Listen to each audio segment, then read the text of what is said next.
I just finished this kit. It's not perfect, but it is pretty good.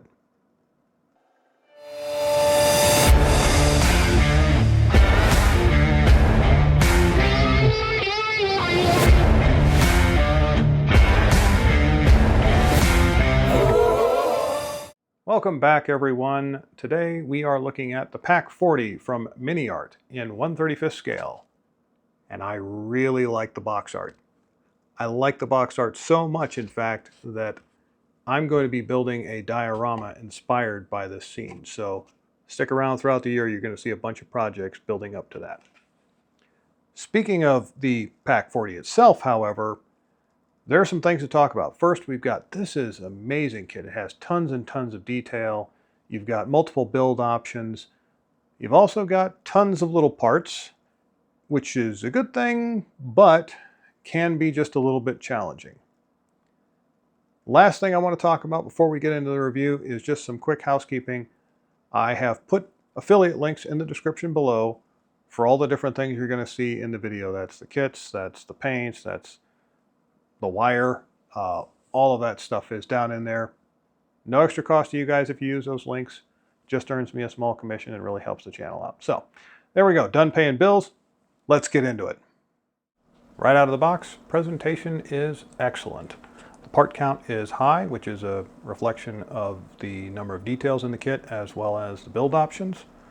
Surface detail is very sharp and consistent throughout. We even get a few slide molded parts, which is very nice. There are a few troublesome mold lines you'll have to deal with, but they're all very manageable.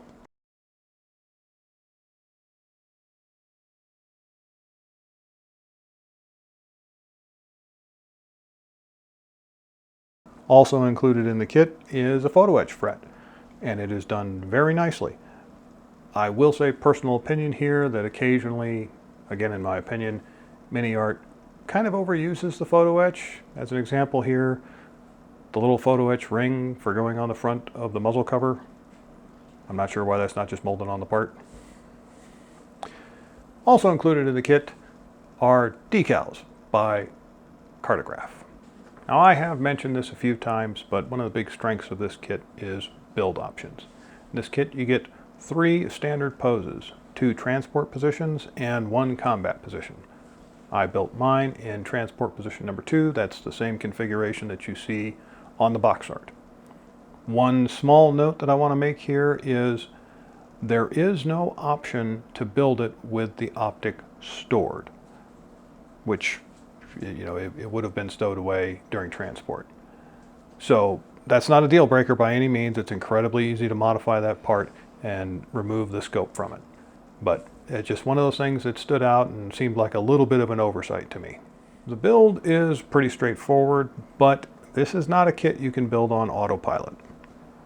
You really do need to read ahead and go through the instructions a couple of times, because it's not always clear when certain parts should be installed and when certain parts shouldn't be installed.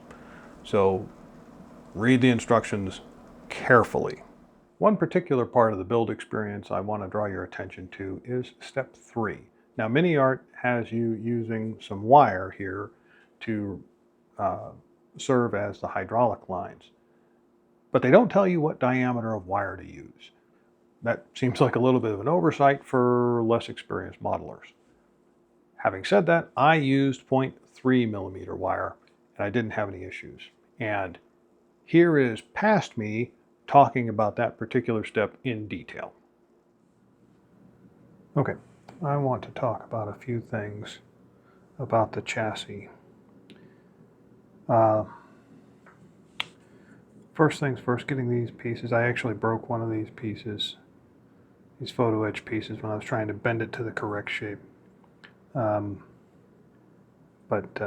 get to that in a second. So the instructions say to use 38 millimeters of wire.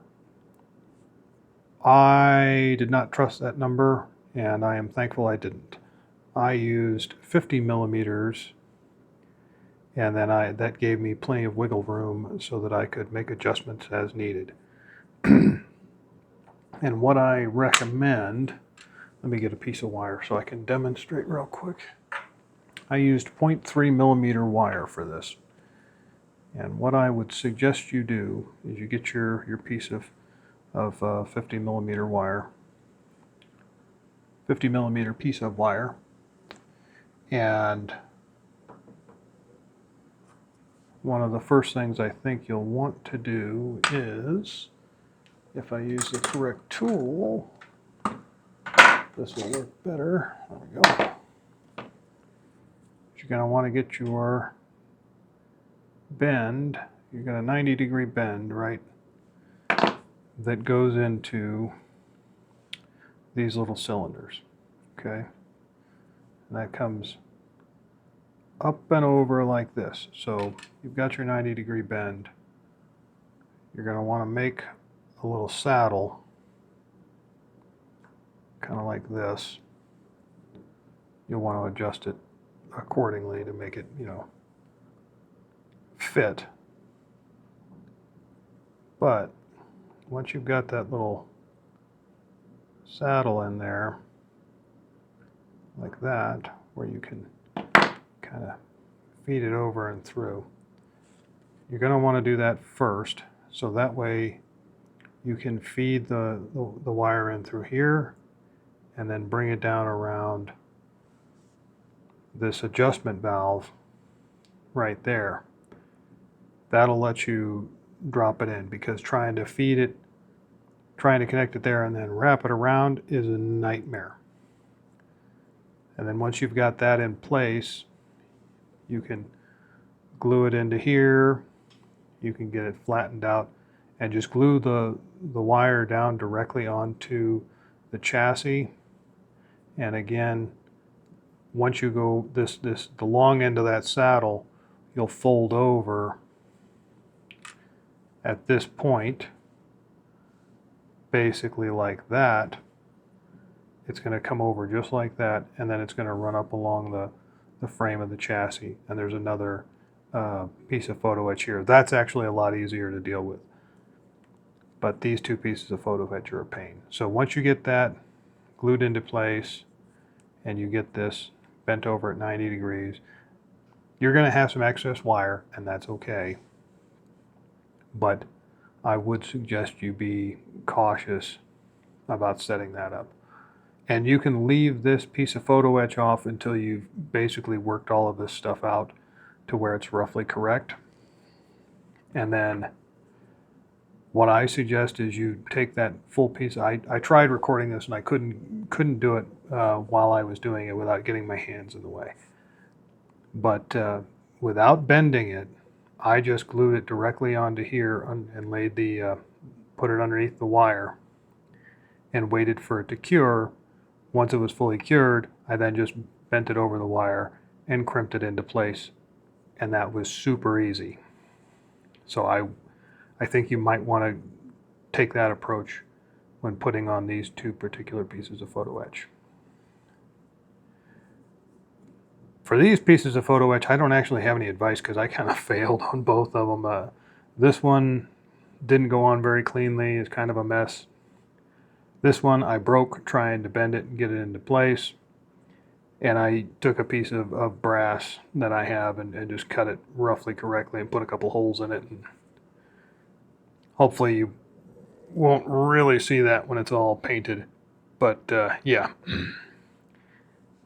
Anyway, I just wanted to take a note of that whilst I was working on it to share with you guys at this point. So thank you. One other part of the build that I want to draw your attention to is around step 39 and 40. So step 39, you have to put in these little supports along the gun near the breech area. It's very fiddly, so you have to kind of maneuver past things that are already built in front of it. So you will need to bring much patience and much persistence. The other part that I want to draw attention to is kind of a mix of step 38, step 39, and step 40, and that is the front shield. It's molded in 3 separate pieces, which is a bit of an oversight in my opinion, because on the actual gun, that's one solid piece of steel as far as I know. And the slightly frustrating thing about it in this case is that it gives you a glue seam you have to deal with in a very conspicuous location. Now the good news is it's pretty easy to deal with, so definitely not a deal breaker, but be prepared to deal with some sanding and filling there.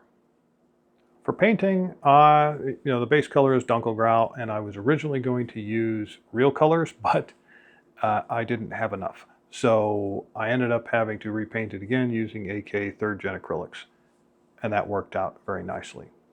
As for the camo pattern, I kind of made a mistake when I got the paint for it initially. I got the wrong color of Dunkelgelb.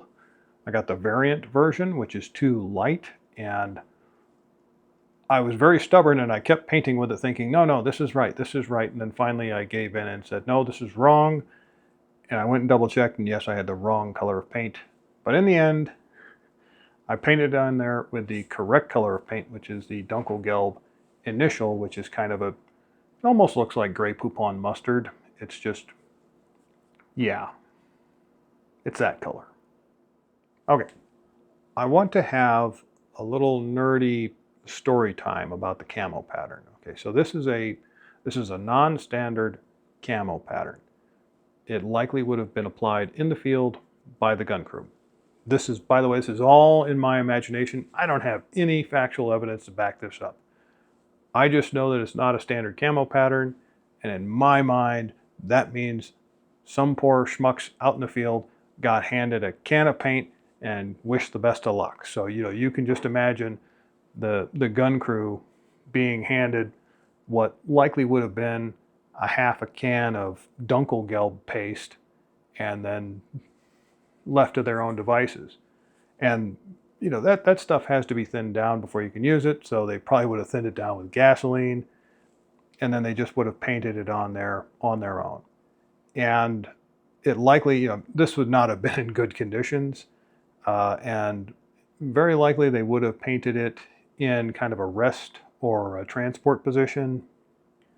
Their main focus would have been on breaking up the silhouette of the gun from the front, from the flanks, and from above.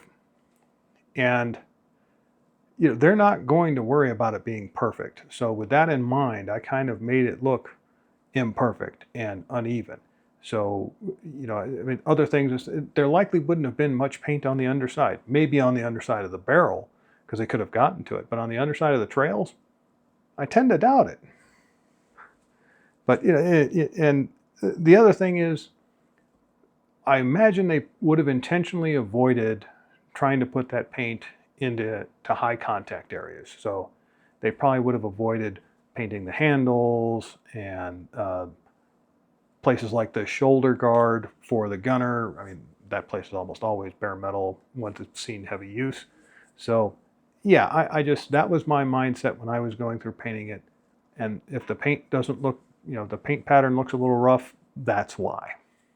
At this stage, I'm keeping the weathering fairly light. I've got a little bit of panel lining going on, and then I kind of focus on some of the high wear, high contact areas to bring out some bare metal, and I apply some washes to make that look a little bit more like burnished and worn metal, so that it looks a little bit rougher. Things like the handles, things like the shoulder guard that I mentioned earlier, different parts of the trails. That was the basis of what I'm doing right now. And I'm only doing that right now because I intend to put this in a diorama. I will do additional weathering when I go to set it, and I'll do the weathering at the same time with the other vehicles in the diorama, along with the figures and the terrain and everything like that, so that it's all cohesive. So for right now, it kind of looks half done, and I'm okay with that. Overall, this is a very good kit, and I really enjoyed building it. And if you're comfortable with tiny parts and occasionally frustrating photo etch, I highly recommend giving it a try. It really is a good kit. Now, one question that might be popping into your mind is, how does this kit compare to the old Tamiya Pack 40? And the answer is, it's not really a fair comparison. I mean, the Tamiya kit was tooled before I was born, and this MiniArt kit is a modern, very detail-focused kit. So, comparing them, it's just not right to do that. But if I had to, what I'd say is this. MiniArt wins on the amount of detail and build options. But Tamiya wins on price and ease of assembly. But I mean, that's kind of where it ends, because there are some new offerings from MiniArt that have this kit with figures, which kind of gives you the diorama in a box that you get with the Tamiya kit, which is really nice.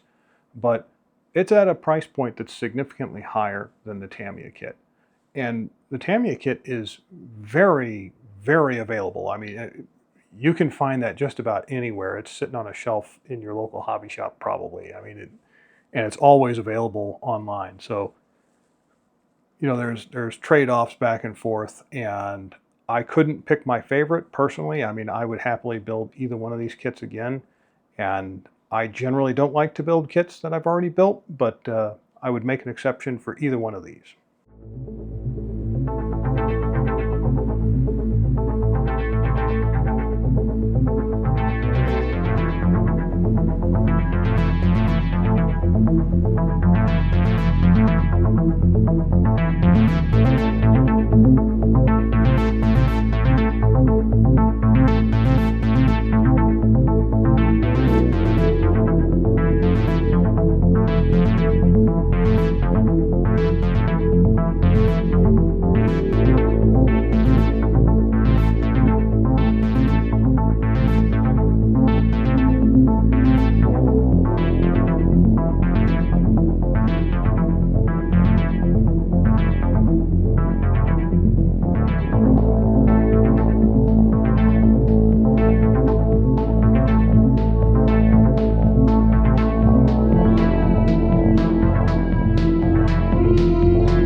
Thanks for watching, everyone. I really appreciate it, and I really hope you enjoyed it. If you did, please take a moment, give me a like and a subscribe, and stay tuned, because my next project is going to be this guy, the M114 from Camo. As always, happy hobbying.